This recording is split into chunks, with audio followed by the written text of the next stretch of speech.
I'll tell you, I'm just telling you more stories because I think these stories are really old and they're really funny and impactful to me as a person. They shaped me. They're very vivid memories of me as a younger man. And I'm still very young, as you all agree. After the Amazon exit, because they had a big announcement, all hands meeting. Amazon's buying us. We're selling to Amazon. Everyone's happy. The mood at the office was exuberant because everyone with shares was now getting 1-to-1 Amazon shares. Everyone who had every Twitch share went to Amazon shares 1-to-1. So if you had, 2,000 Twitch shares, you got 2,000 Amazon shares, which is like incredible. We didn't even know how incredible because ever since then, Amazon stock went to the moon. This is like, I'll show you when. But the mood at the office was just exuberant. Yeah, I mean, look at this. This is actually fucking crazy looking at it. This is when the acquisition was. This is like when you got all the Amazon shares. 2014, dude. That's crazy. That's when anyway, everyone's happy. Everyone was drinking at the office. It was a very lax culture back then. Everyone was drinking. It was a good vibe. And what they did was they walked around to everybody's desk and they put this blue folder on your desk that had the amount of shares you were getting. Like you got like a bonus and all of your, it shows you everything. It shows you basically what cut of the $1 billion buyout was going to you. Okay. And I was given the wrong folder. I was given the folder of my friend Golf. They just fucking messed it up. They fucking messed it up. And Golf is like one of the greatest engineers at Twitch. He was considered they call him like the code reaper or something, because he would take your fucking shitty code and reduce it by 90% and make it still functional and fluid. He was like, Golf was a true ultimate engineer. He slept on a cot in someone's basement for like 8 years to save money and then just outright bought a full place in San Francisco. Bro's a genius. I mean, bro's awesome. I respect Golf a lot.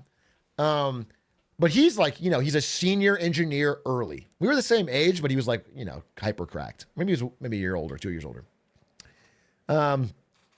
Anyway, I got Golf's. So I open it up and it says like, you're getting like $2.2 million or something.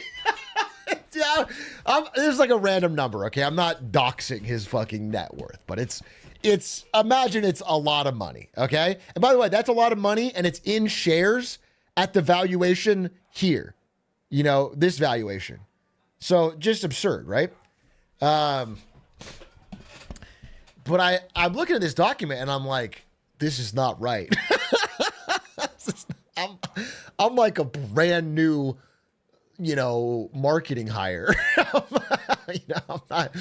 I'm not, this is not right.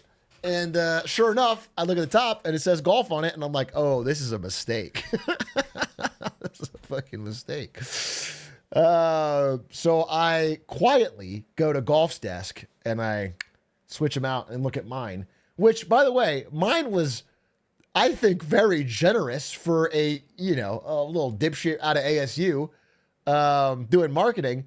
But after seeing Golf's, I was like, oh, okay. I was like, well, yeah, it's fine. Which actually might have contributed to me not selling it.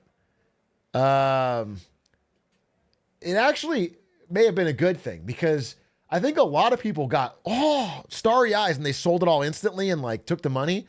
I was like, whatever. I don't need this. And I fucking, and so I just kept it and it ended up being worth a lot. How did Twitch give you stock? When I signed up to work there, I got some part of my compensation in cash and some in shares. Like all pre-act startups, at least at that time in Silicon Valley, did the same thing. It's like, you wouldn't work there unless you got shares. When I was employee 100 or whatever. It was like early days.